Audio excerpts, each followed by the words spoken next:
We are doing what we are doing to ensure that our local currency does not die. Some people have said the central bank does not accept criticism. Far from the truth. We are here to hear your views. The money are dead.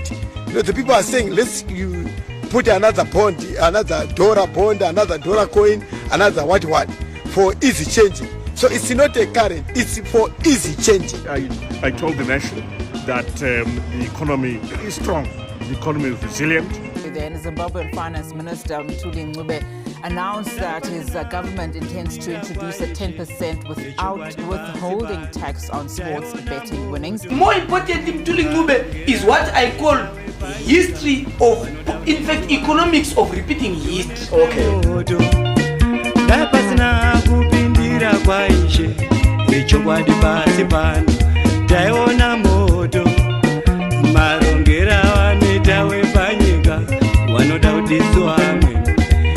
Just about 6 months ago, I sat down and spoke to Professor Mugano, and we were discussing the new currency that had been launched by the RBZ Governor, John Mshayavanu. And we also deliberated on the monetary policy and fiscal policy that had been subsequently announced by both Mshayavanu and the Minister of Finance, Mthuli.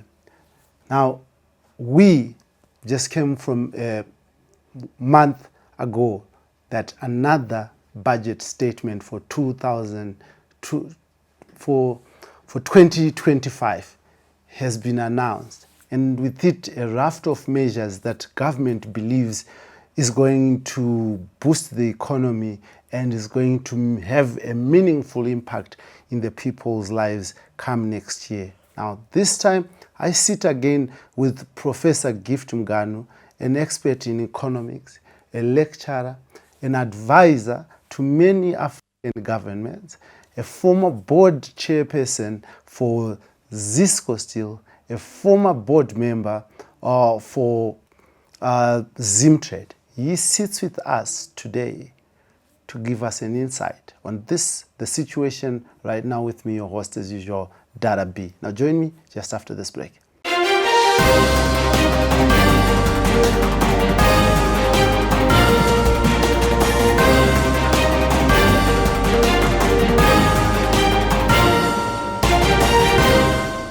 Welcome back to The Situation right now here on Heart and Soul TV and radio, and I, your host as usual, Dara B. And I want to welcome you and thank you very much, Prof, for joining me. It's always my pleasure, Dara, to have this conversation. Beautiful. Now tell me what you have been up to since the last time we spoke. Of course, I'm doing more work in the region, advising governments on various policies. I was in Namibia, working with the government, developing a master plan for industrialization, special economic zones, regulations. I was in Swaziland, working with them on how to structure their processes to benefit from SADC free trade area.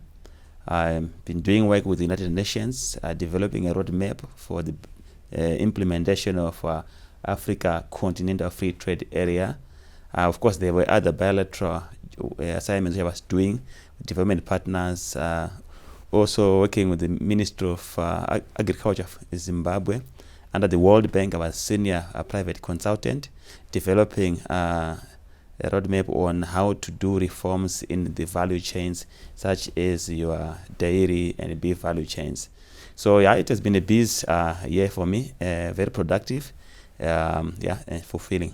But you are like a prophet who's not respected in his own country. You were removed from Zisco Steel board. You were removed from the ZIMRA board, and countless times following on social media, presidential spokesperson George Charamba calls you a fake economist.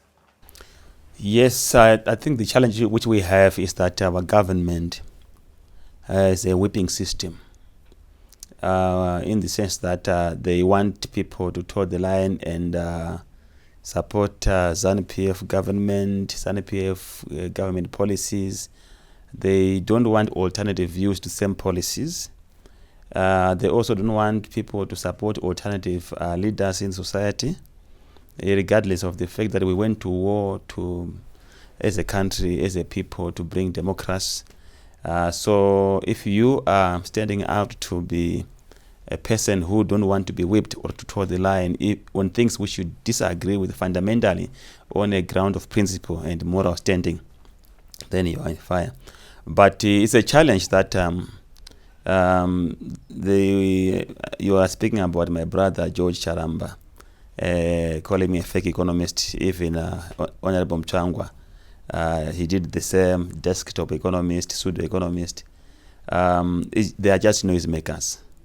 They are not qualified to give me a grade of who I am, because universities are qualified to give me a grade or qualification which I carry. They even went to, there was an instance where they said I plagiarized a dissertation thesis. They went to the archives in the library of Nelson Mandela University to download my PhD thesis, and they tested for plagiarism, right? And it was almost 100%. It was 100% basically. But you know what? It was reporting itself, because you don't test a document which is already existing on the internet to say was it plagiarized. And if you click the link of the source document which was reported to be plagiarized, it was my PhD thesis. So in actual sense, if it was 100%, it means I did not do a thesis. I just put my name on someone's thesis. And it was more like 2 weeks of attacks just to say you are not qualified. It's a bad situation in which we are. I don't think I need to be a professor, or you need to be a professor to know what is right. Every Zimbabwean knows what is right. And the titles are there, but the real thing that Zimbabweans knows what is right. And when we speak, we should not then go on to fight each other on professional grounds to then qualify what is right. Corruption is bad. You don't need to be a professor to know that corruption is bad. Arresting people and keeping them in jail for 6 months without bail does not require anyone to be a professor or to be a real economist. So things which I say coming from my heart. I am a Zimbabwean like anyone else. And in my heart, I have a burden that we need to have a country which is free for all, where everyone is happy, where everyone has got basic goods and services, where everyone is free to move around the country. So when we speak, I'm an intellectual.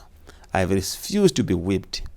I've refused to be given trinkets or sweets to follow the ruling party, because that's setting a wrong precedence for the new generation, for the young people. The burden I have is to stand with the principles and moral standing and ethical standing. But young people knows you have become a role model of young people, who are the future leaders. So if people like us then fall to trap to those trinkets and this whipping system, what are we saying to the young people? We are developing a corrupt generation.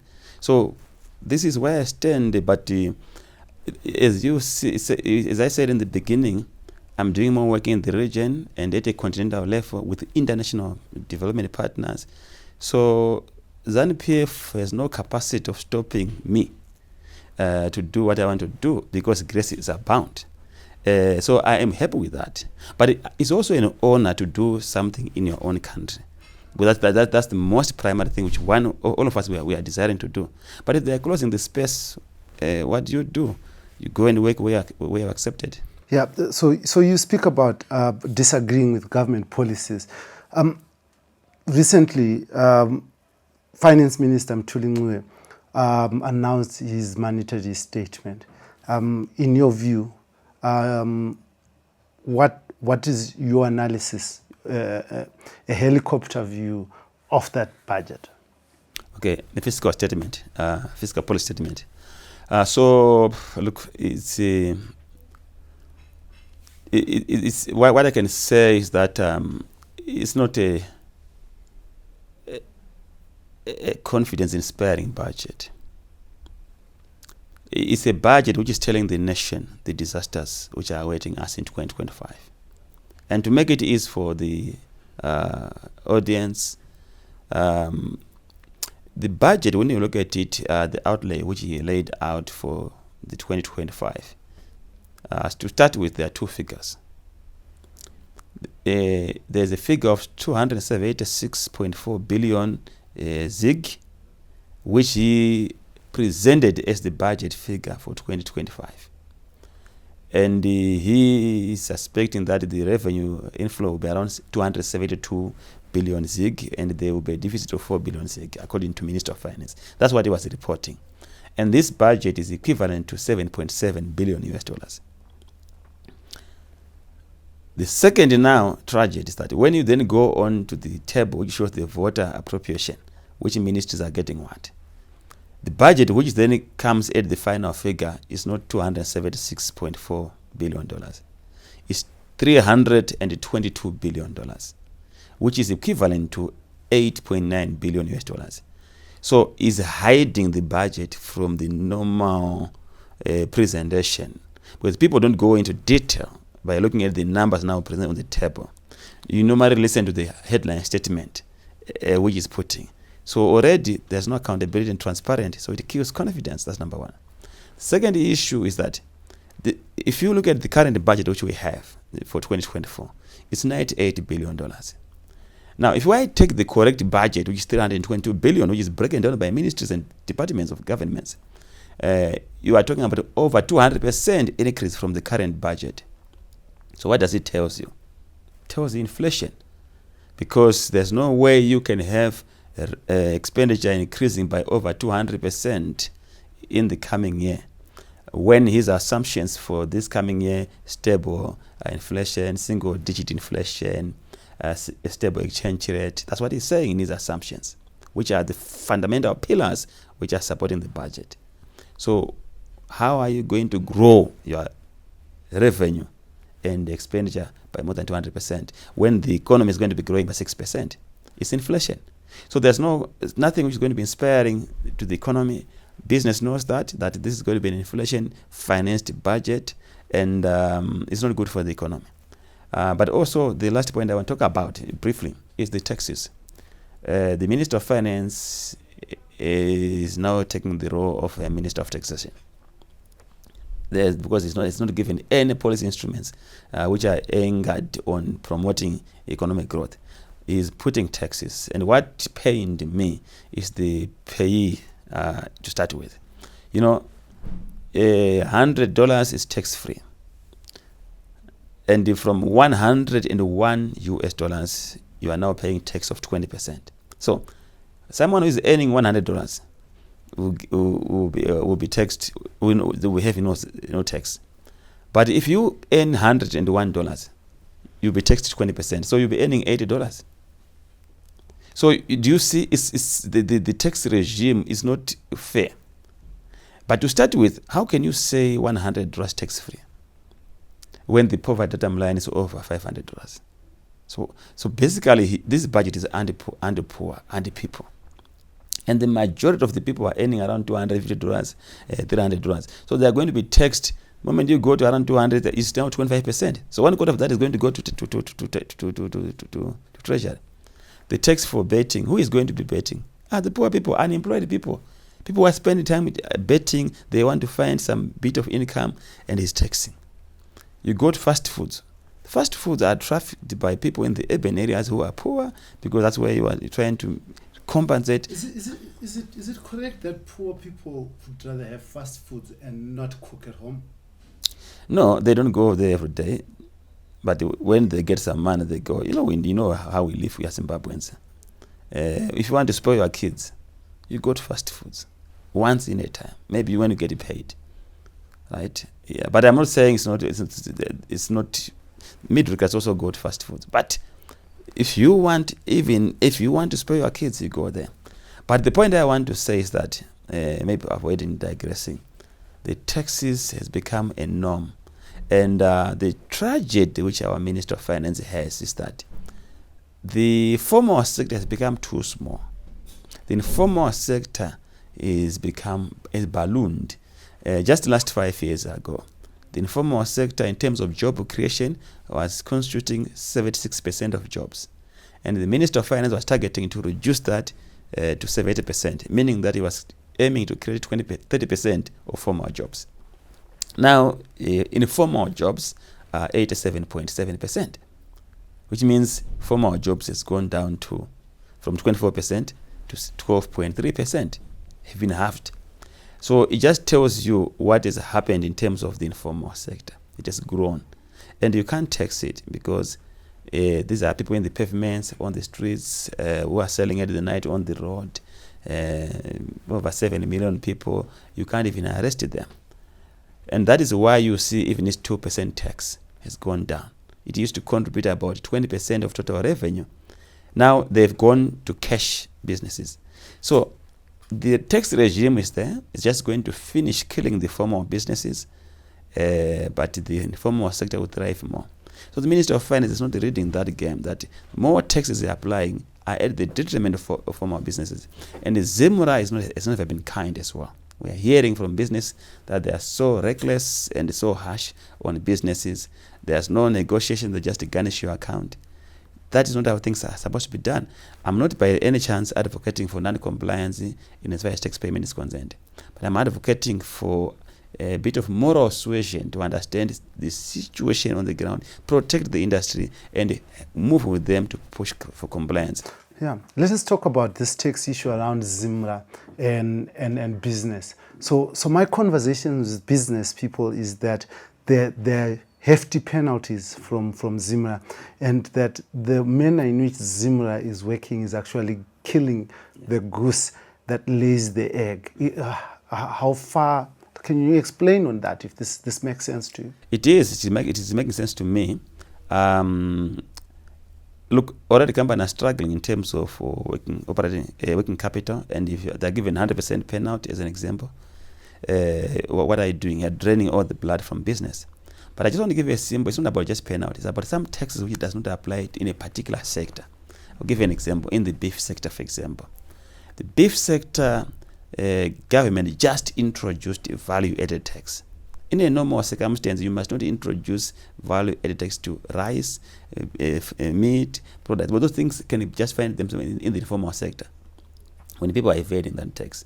So what has happened before the value-added tax was introduced? The formal, this is from my research, it's not just from hearsay. The formal business sector in the beef sector, the upper tiers were constituting 70% and above of the market as formal. Now, the numbers have turned upside down.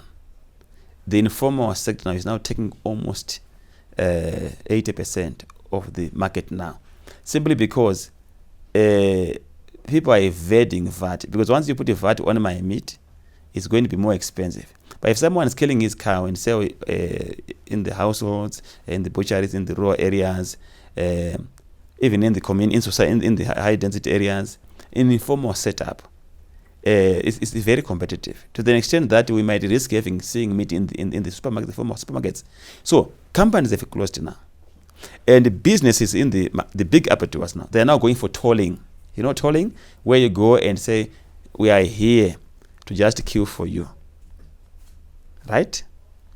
Because we cannot take this meat, and we cannot buy the cow and slaughter it and charge VAT. So when they are tolling, they're now charging the fees for killing and for that extra service that they're going to be giving, like storage facilities. So right now, as I speak, the price of cattle has gone down in the rural areas. Why? Because the major buyers who normally buys like 300 cows a day, big companies, I'm not mentioning them by names, have stopped. It's now you and me who is buying 1 or 2. So people are also getting poor, the communities.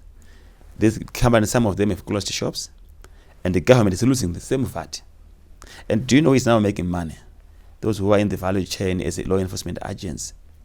They get paid for facilitating clearance and things like that.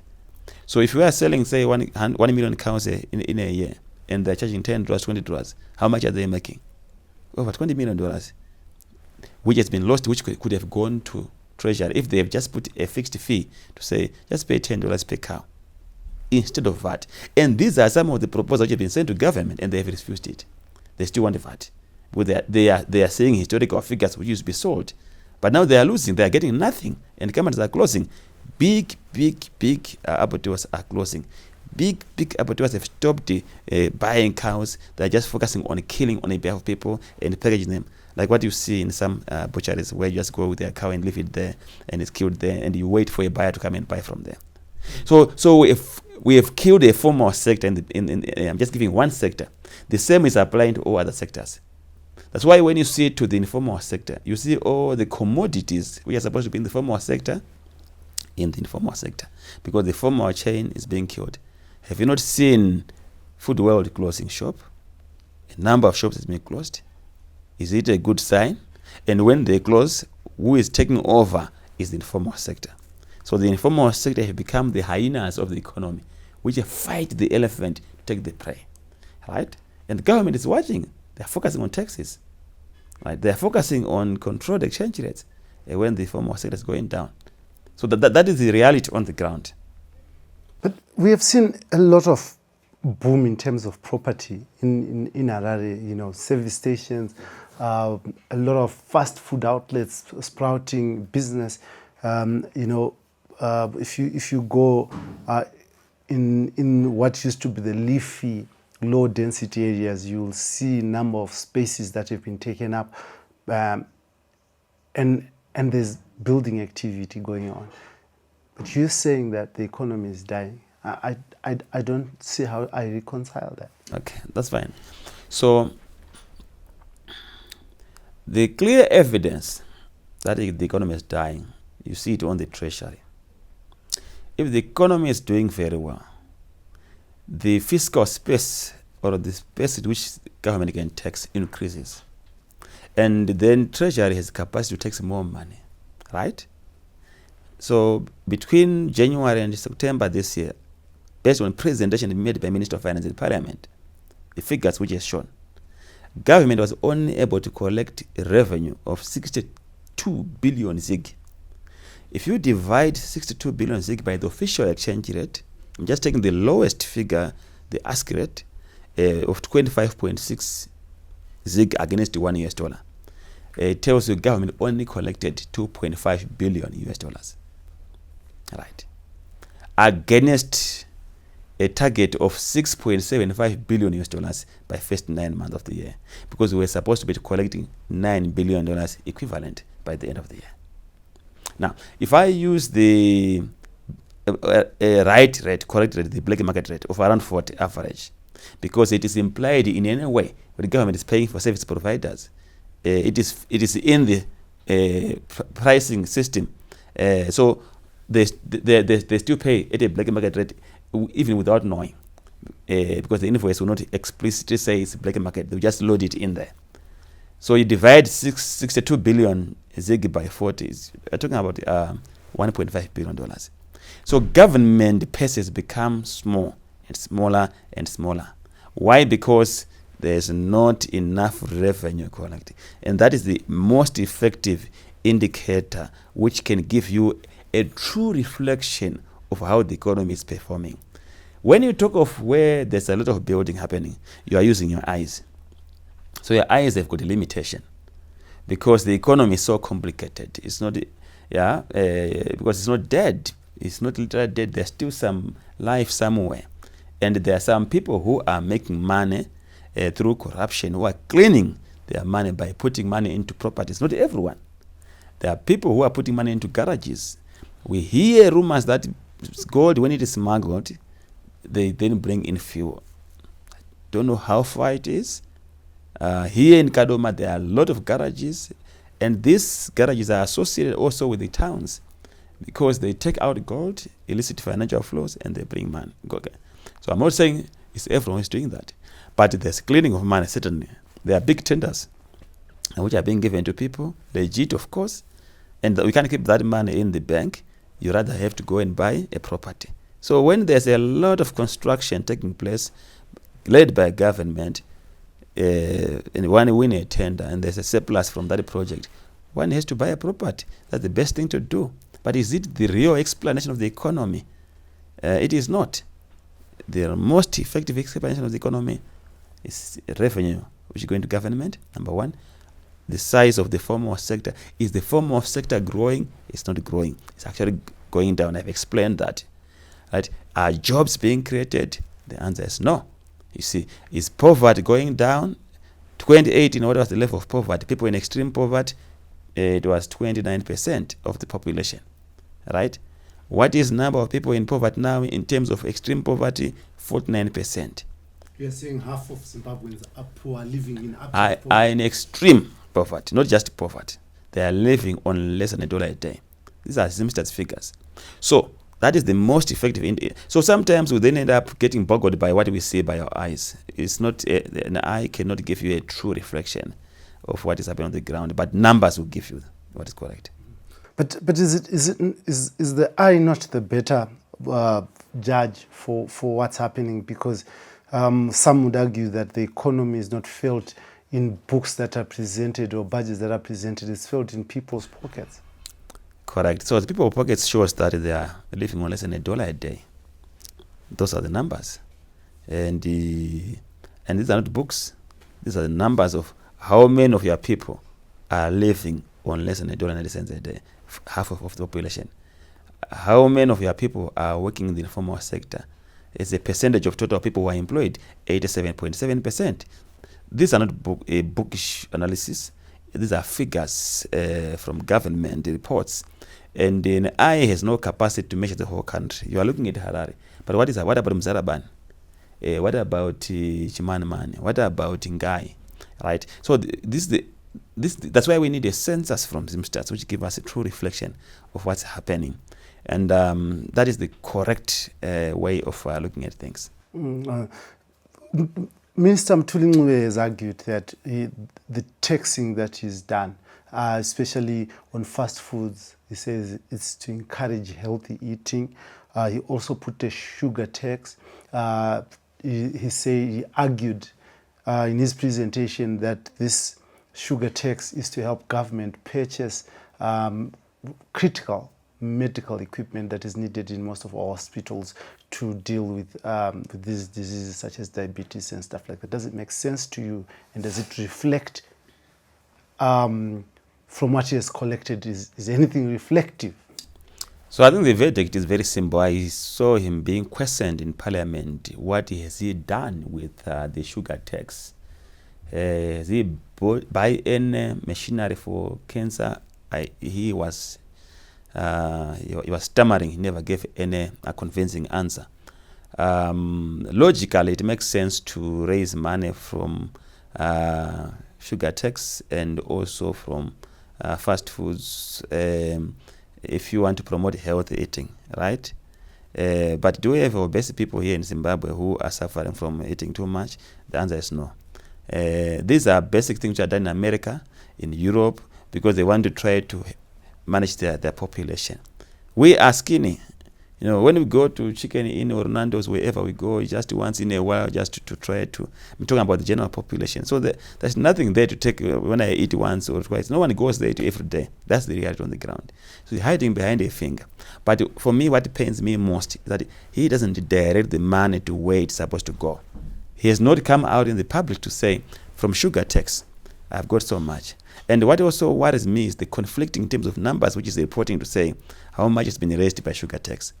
Because when you hear what Delta Beverages reports and what the minister is reporting, you don't reconcile those figures. Because there are other companies like Pepsi who are also in big sugar beverages. And if you want to think about how much they could be contributing if they were going to be reporting, it's quite significant. So I guess he's reporting less than what we are supposed to be seeing in terms of numbers. So that worries us to say, where is the money going? Accountability comes into play.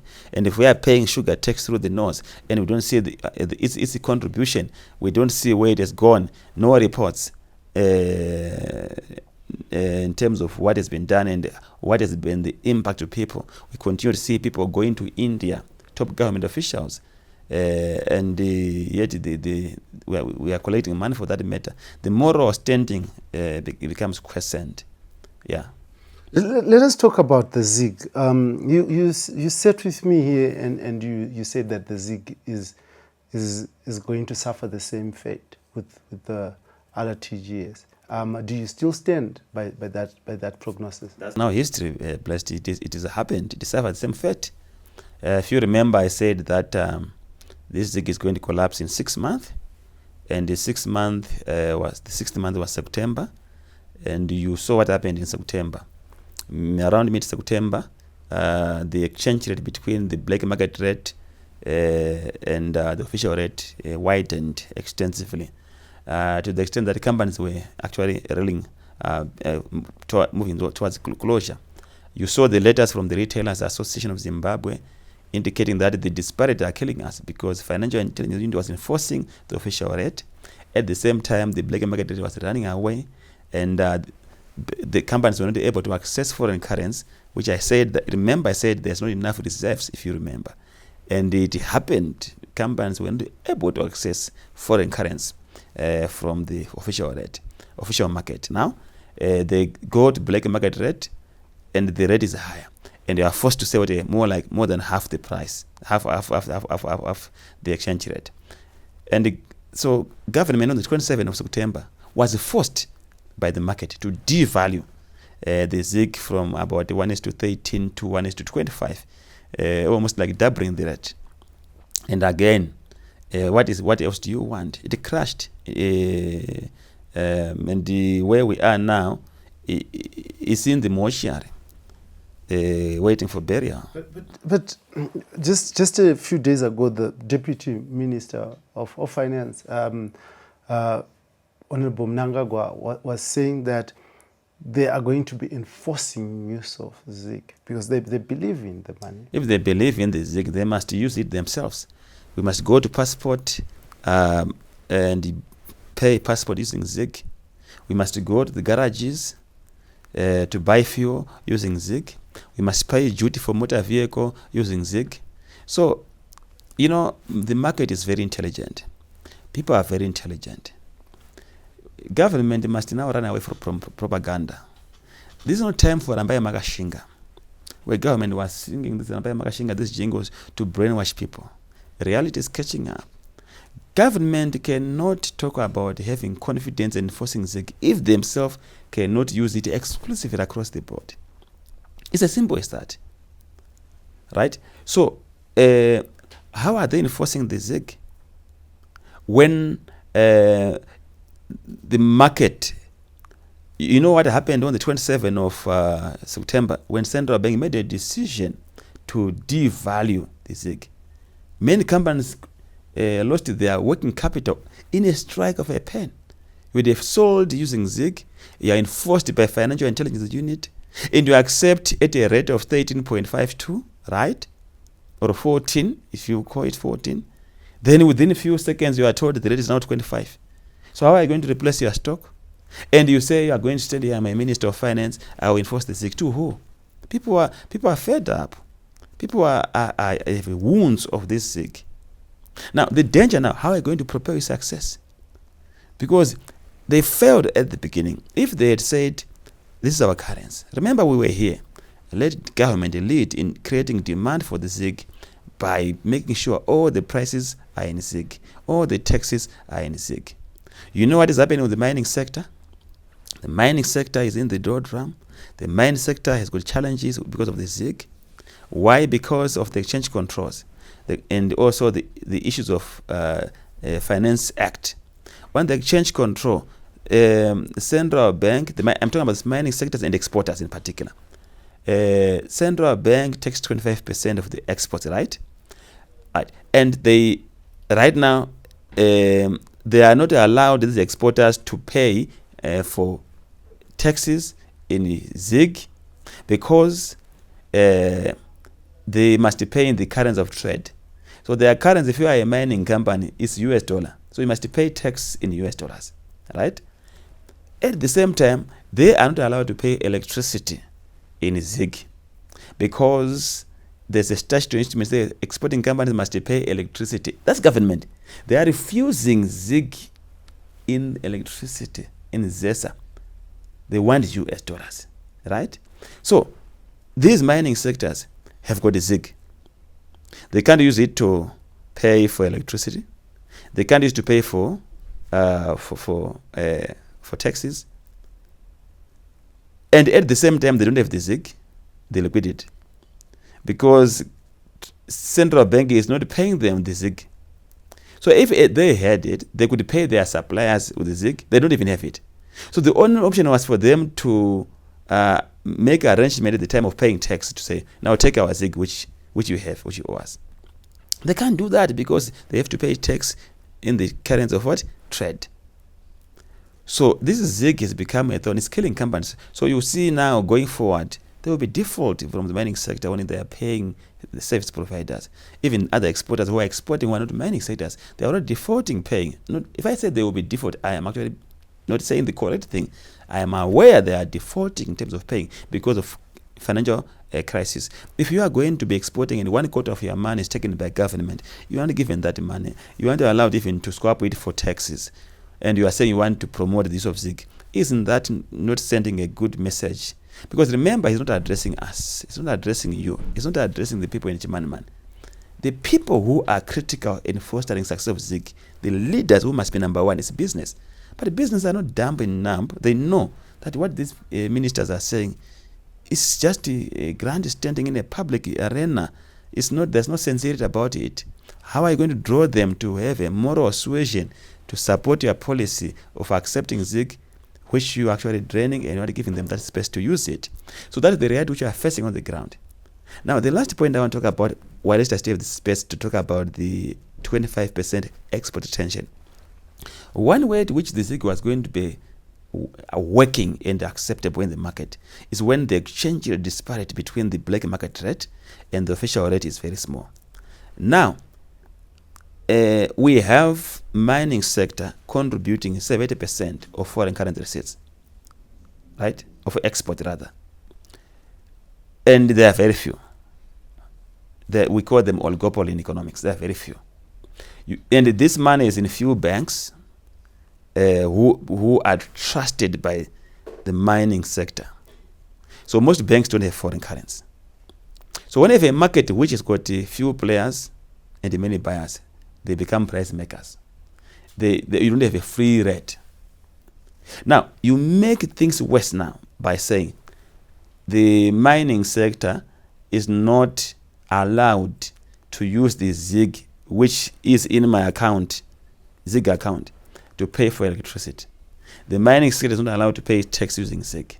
But the company, again, is lost, does not have the liquidity to pay other service providers in using ZIG because they are not liquid, they are not given the ZIG. It's held back. But the arrangement was that banks should be providing that 25% to their clients. But the banks have no liquidity. Right? Now, how do you expect that mining sector or exporter to come again to interbank market, willing buy, willing sell, and sell more US dollars to get the ZIG? When the first ZIG which I have, I can't use it.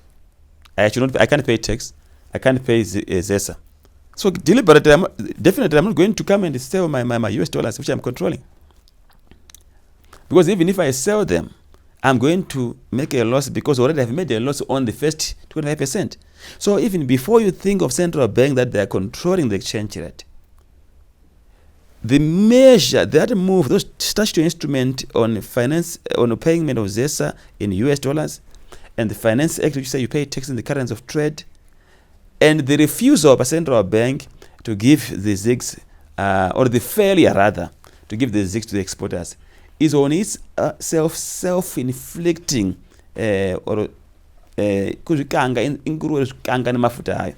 so you will see that the disparity between the black market rate will continue because there will be no active players on the willing buyer, willing seller. Each one will be holding back his money. Now go to the banks and say you want a loan in US dollars. You won't get it. Why? Because everyone's protecting his own money. So there's not enough money in the market to borrow. So this is coming on the back of the failure in terms of policy by Minister of Finance and Central Bank. That's why the Minister of Finance, Deputy Minister, I will not believe him, Honorable Mnangagwa, that they are going to be able to enforce the ZIG. You cannot enforce a currency which you're already killing by your own policies, which I've explained with regards to the exchange controls and payment of taxes and payment of electricity. Amazing. I want us to talk about supermarkets. I've noticed that most of the supermarkets are actually struggling. You also mentioned the closure of fast food, of food world, right? But there's now what's called Matak shop, and if you go downtown, you will see where there used to be industry. A lot of tuck shops now exist where people are actually buying, and most transaction is happening in cash. How does this affect the economy of this country, and how does this affect jobs, if it does?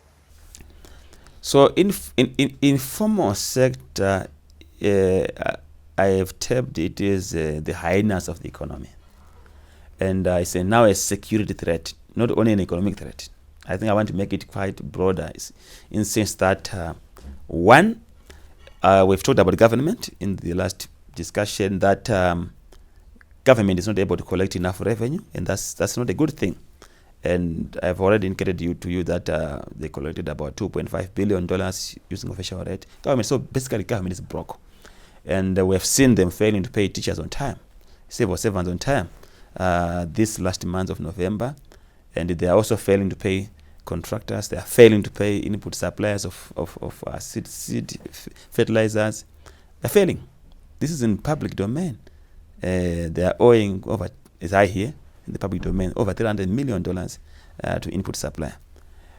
So when the system, machine of government is failing to collect revenue, it also results in government failure to operate, right? But also remember, the informal sector is not only hitting government; it's also hitting the formal sector. But there used to be this saying that government will be the last one to get broke. I've heard a number of ministers saying that, and my advice to the ministers is that that's a wrong view. If anything, this time around, the government will get broke before companies. Companies will be the last one standing, because if you go to the informal sector, they've mastered the game. Go and see the commodities in the informal sector coming from manufacturing companies in Zimbabwe. But there was a law that was put by Mthuli. Correct. That manufacturers should not sell. Correct. To tax shops. Correct. To people without tax clearance, right? But when you see the commodities there, they are there. Oh, your commodities are there. It's a survival strategy. That's why I said business is the primary enforcer of policy. Business is the primary implementer of the policy if they are agreeing with government. But if they disagree with you, they go for survival mode. So once bitten, business appears to be agreeing with government. No. Every other time there's a policy, we have statements from business saying we're going to support government. Statement and action are two different things. Go to the informal sector, you see all your commodities which you can think of. They are there. How do they find themselves there? They are there.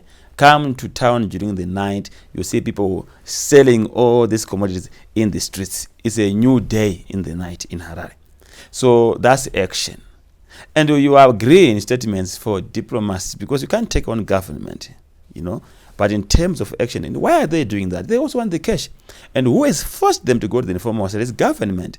Because they know if they go and look for foreign currency in the interbank market, there's no foreign currency. So what do? You sell to where you can sell in cash and get foreign currency, and have TTs which are backed by foreign currency, and you're able to bring your raw materials. What happened before, when John 2 came through, we were told that at the auction system, companies were trying to get foreign currency. We owed money, if you remember.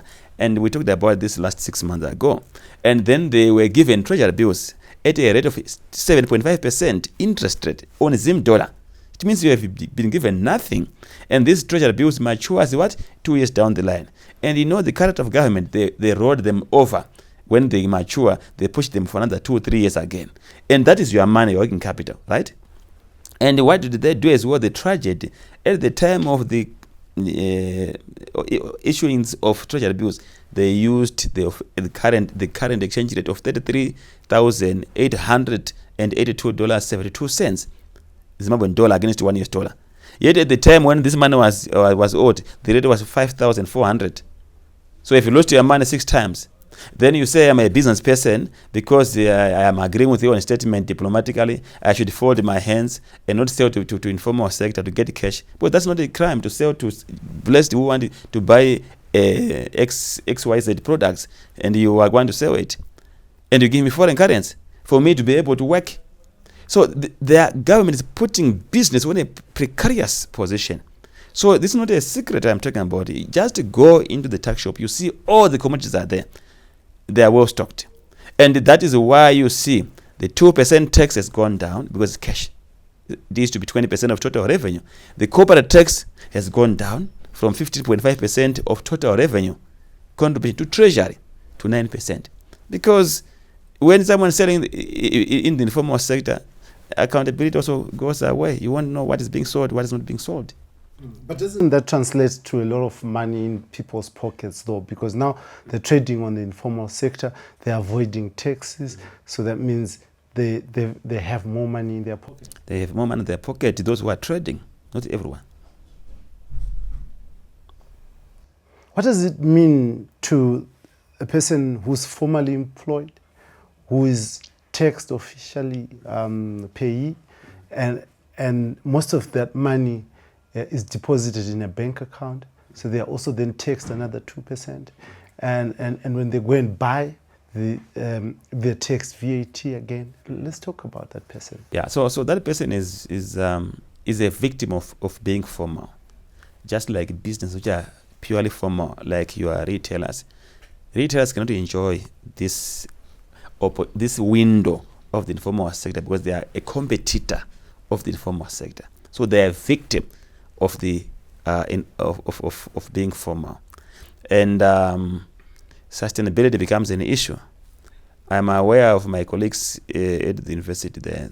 I'm told they earn somewhere close to $235 because they are given $300. When it is taxed, it remains $235. And the ZIG component is also, some of them are having negative pay slip because it goes to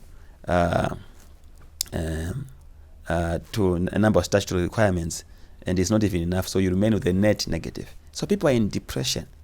This is the reality. People are in depression. These are professors that you're talking about? Yes. These are your doctors who are training future engineers? Yes, correct. Yeah. So do you think there will be quality education? No. He's going to come and they are walking. They are going through buses. They can't drive. Going to university, a professor. Yeah. But of course, I also blame them. If I am a professor, I want to sit there to earn $235. Then it also questions my professorship as a person. Say, are you really a professor? Because you'd be doing something magic if you're a professor to show that you have mastered the game in your field. But they are there. I would rather sympathize with teachers because they are teachers. They cannot do much miracles in terms of creating. Maybe these professors are people who have their country at heart, service to the nation, imparting knowledge to future generations. We all have our country at heart, and we are doing a lot. We don't shout. Even in the community, helping people. But if you're a professor, you must show you're a professor. You can work at the university to teach young people. I was there. I was working there before I was kicked out. But I was not going there for money. I was going there to teach young people real economics, practical economics. But I was not going there with the CMED bus. I was driving my GD6 to show that I'm a professor. I was driving in a nice car. I would go there with my Mercedes Benz. I'm a professor. So young people get excited when they see you. But imagine you say you have people at the heart. You are working there and you come through with these combis. You failed as a professor. And you are failing even what you are teaching. What are you teaching? You are a professor of business if you know business. So what are you teaching? So that thing must be corrected. Because there I cannot, in as much as the government must pay them enough money, but they must also use their brain to show that they're professors. You said you were kicked out? I was kicked out. Why? because of these programs which we discuss about the economy, government don't want to be criticized. They don't want to be criticized. They don't want you to tell them this budget is not a good budget. This budget is not, it's with inflation of 200%. How does this affect me or my brother who's sitting, who's looking for a job? The fact that government does not want to be criticized. Let's talk about that. The government will not have quality input into policy making. So they produce poor policies, garbage in, garbage out. I'll give you one simple example. I don't know whether you put your eyes on the latest industrial policy, which was developed by Minister of Industry and Commerce. I would want to classify it as an assignment for 101, where a student goes to university in the first year, first semester. When you are given an assignment, what you write in there, your first attempt at a university is what was in that policy. Go and look at it. It's just a storyline, just a story, news, nothing. No, our challenge here in Zimbabwe, it's production. So industrial policy is one of the effective policy instruments which can be used to trigger production. So you want to hear understanding by that, from that, the context must be very clear that we're importing over $2 billion of manufactured commodities which you can produce locally. Your toothpicks, your pampers, your chewing gums, tissue and paper, fertilizers, pharmaceuticals. Those are critical examples. It must highlight those things and say, so that is the problem statement. Then it comes and say, what are our policy intervention to address this? And the interventions must be realistic, must be smart, specific, measurable, achievable, realistic, and time bound. And there should be quantitative indicators. There should be a number of policy instruments to support that industrial policy. For example, there must be special economic zone, there must be a local content policy to support it, there must be a local content act to legalize it, there must be regulations which stipulate what should be produced locally. Right. So those things are not there. If they are there, just a statement to say we are going to support local buy Zimbabwe. How? The how is not answered. So that is one classic example of a garbage which has been produced by the Minister of Industry and Commerce because they don't want to be given input. The issue is not about just criticism. If Minister of Industry calls to me, I actually engaged the Minister of Industry for information. Say, I'm available to assist you. In April, when he was at ZITF, I sent him a message that this issue of importing, we're talking about, I would just say, this ZIG which I have introduced, this is a challenge you are facing. You need industrial policy. But I can assist you. I'm doing this in Namibia. So I can help you for free. He said, yes, I'll come back to you. He never came back. I approached PEMSEC. I talked to your minister. I don't want to see the policy before we put my input. Because let's talk before it is produced. He said, you come back. They all went quiet. They produced garbage. They can't implement that policy. The same with the budget. This budget which you have is not a budget, it's a tax instrument. A budget must have tax policies, but our tax policies, we should have low tax, we should rationalize our taxes, you reduce the taxes. The principles of taxation, it must be efficient, it must be cheap, it must be easy to administer. These are classical principles of taxation, and you have more compliance. Now, that is not there. There are no policy intervention of giving incentives to those who are going to be supporting local. So if you support local production in agriculture, because there's another $2 billion which you are importing, your cereals, soya bean, wheat, right? You name it, and other commodities, fruit and vegetables, we're importing over $2 billion. So industry and commerce, $2 billion. Agriculture, $2 billion. $4 billion we're importing. So these things are missing out because I don't even government knows that they're importing over $4 billion, which they can produce locally. So if you don't want to be given advice, you produce your garbage and say, come and support it. We won't support it. But if I give you my advice and you take it, if you don't take it, we debate, we agree, we understand where you stand, and we respect each other. How are we going to disagree? So government is actually creating its own problems, and it's a challenge for themselves. Some of us, we are intellectuals. It's our calling to review policies. It's not just by just default. It's our calling. And it's something I keep it in my heart to say. We need to hold government to account. Whether they like it or not, we'll hold them to account. And then they look stupid because they don't want to be advised. Like the ZIG, we said it's going to crash in 6 months. So what happened? It crashed. Is it going to survive? No. If a plane crashes, it won't take off. The very same thing which causes the crash is going to be multiplied. If it is confidence, there will be more deficit of confidence. It will multiply. The deficit will multiply. Again. So to build any jingle now to say zig, zig 1, zig 2, again, who is going to listen to that zig? This zig? No one. We're going into 2025, Professor. What is your projected outlook for the ordinary person? Let's start with that. Okay, so let me start by saying the outlook is very gloomy. 2025 is worse than 2024. And I'll explain why. First, let's look at the agricultural season. We've lost it on the back of lack of availability and lack of capacity of input suppliers. Why? Number one, government owes input suppliers money. So for 2 years, 2 consecutive years.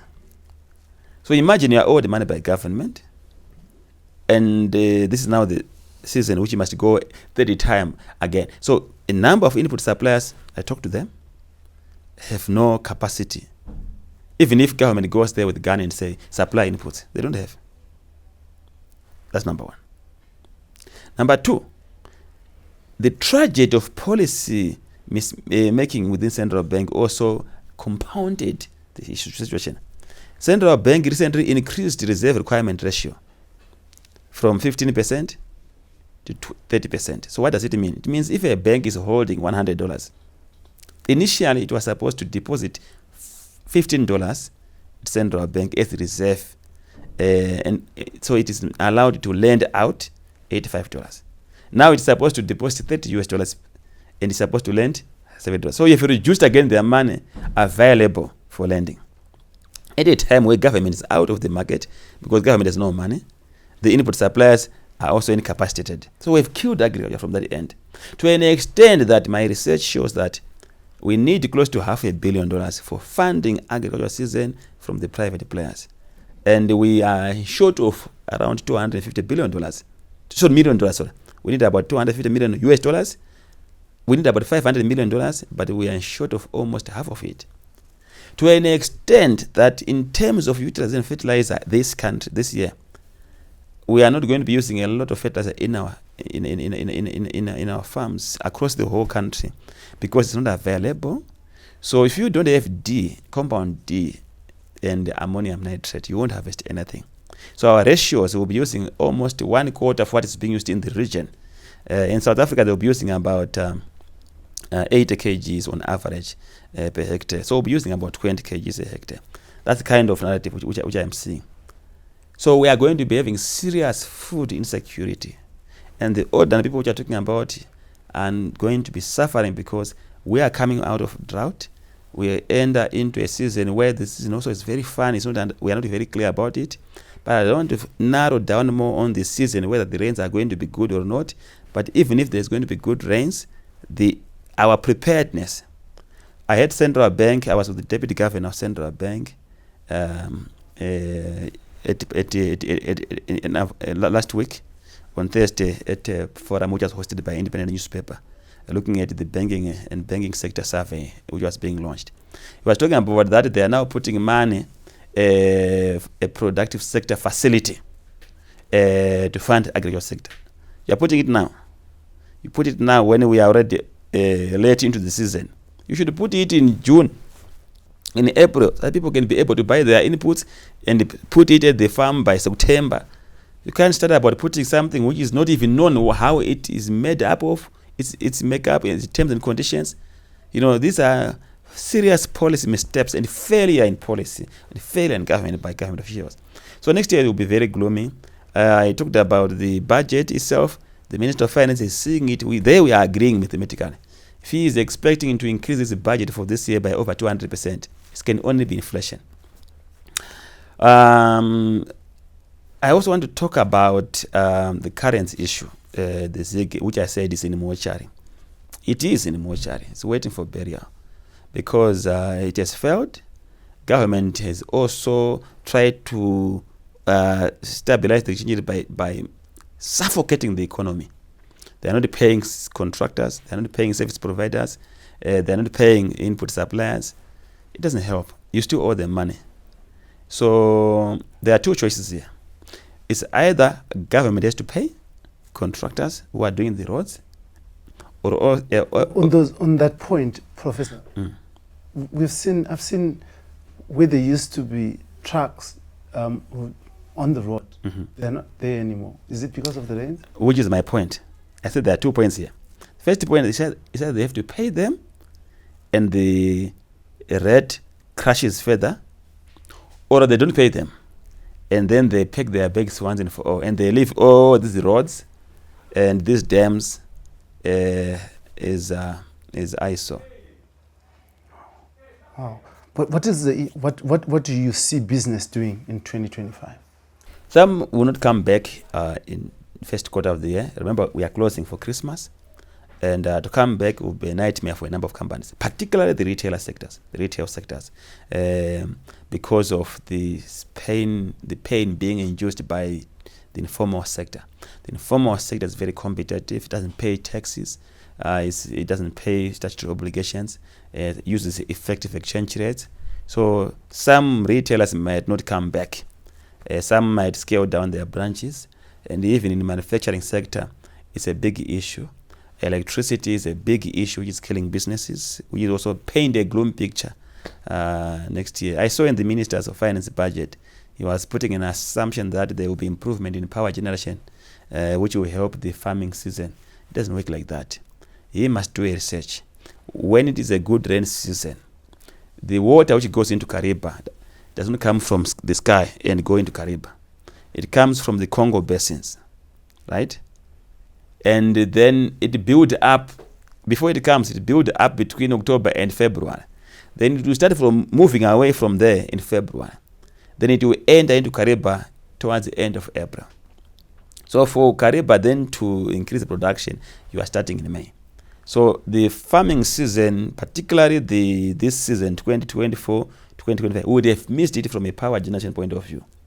What we might actually recover is on winter wheat, because then it will be having an improvement in terms of power supply. So we are going to get into half year next year with these 18-hour power outages. So again, remember, power outages alone, it's a killer to business. In terms of cost of doing business, it costs about 33 cents a kilowatt hour to power using a generator before we include repairs and maintenance. Whereas when you use ZESA, it could be around 12 to 16 cents, depending with how you are classified as an industrial company. So these factors I'm talking about militate against our desire to see a better economy 2025.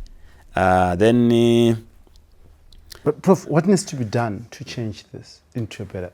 The starting point, we need to deal with our politics. Because there's an animal called trust in government, public trust. That trust is not there. There was kind of a renewal of trust when there was a new dispensation. People were thinking that the late president, R.G. Mugabe, and may he so rest in peace, was the problem. Then they saw that the problem was bigger, was entrenched. Zanu PF. It's like a devil, you don't expect a devil to repent. So we are with them. But again, what they do is horror. When you look at the level of corruption under their government, when you look at the nature of policy inconsistency under their government, when you look at how much money we've lost, joblessness, how much poverty, people are just demoralized. So government will never be heard by people. So we need to sort our politics. We need to, when you look at the region, it actually makes us very angry. When you see what happened in Botswana, in particular respect of rule of law, and you come back home and you compare, see what happened in South Africa, it just gives our temperature rising as a people. So government must change the way they are doing their things. But if we don't address our political climate, where, if you were talking about my brother George Charamba, where they're just there attacking people, you can't be a government which is attacking people. You can't be a government which is arresting people and not giving them bail.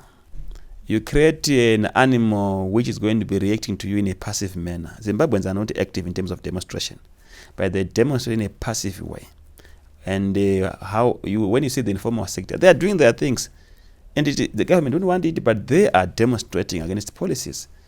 Because they were supposed to go in the informal sector and trade with the normal setup, and it kills the economy. Are you not just saying this because you support Nelson Chamisa, and by saying this, you actually prop up what he stands for?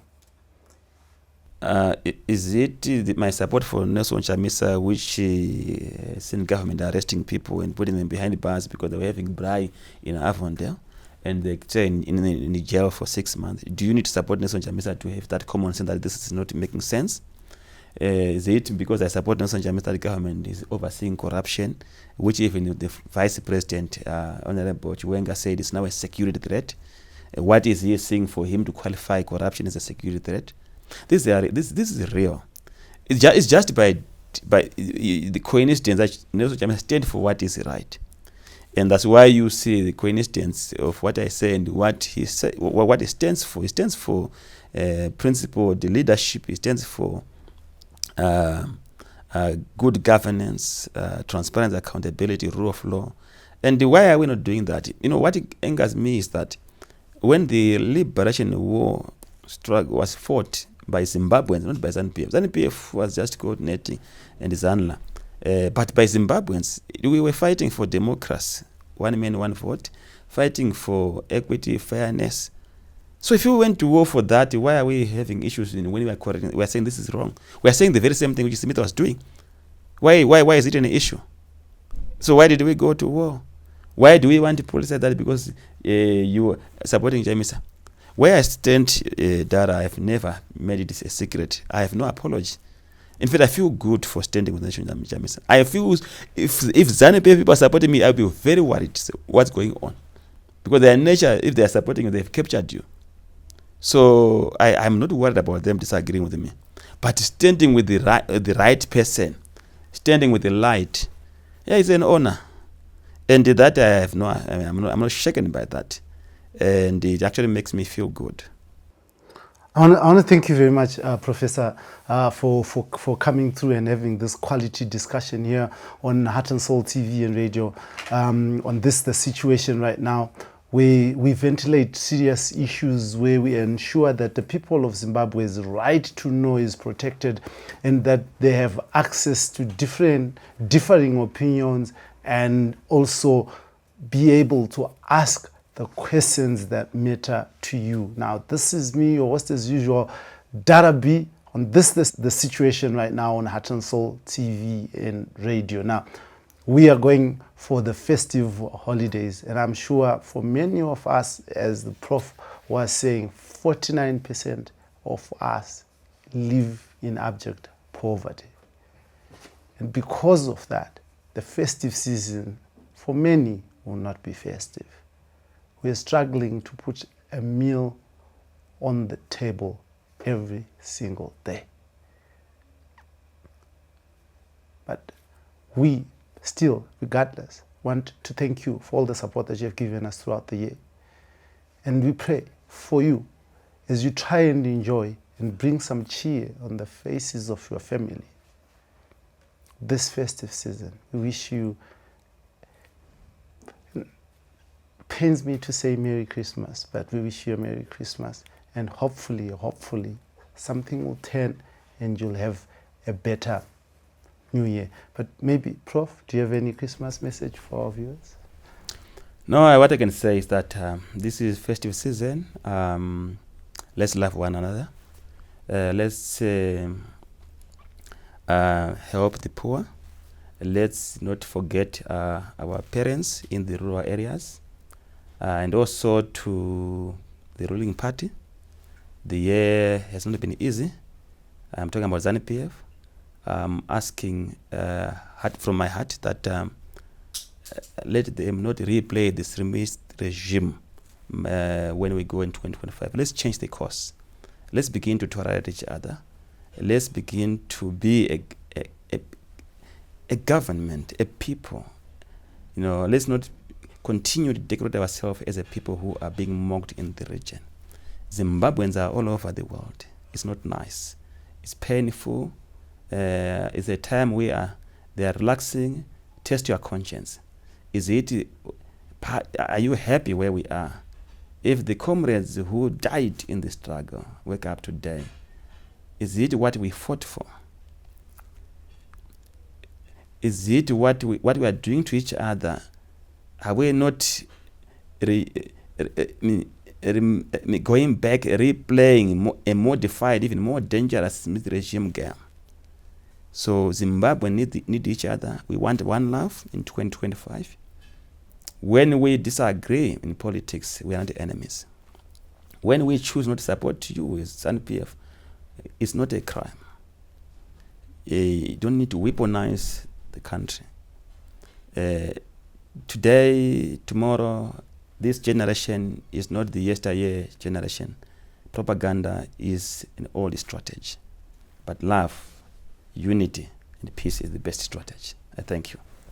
Darabi, Heart and Soul TV and Radio, thank you for joining us. Thank you, Prof. My pleasure.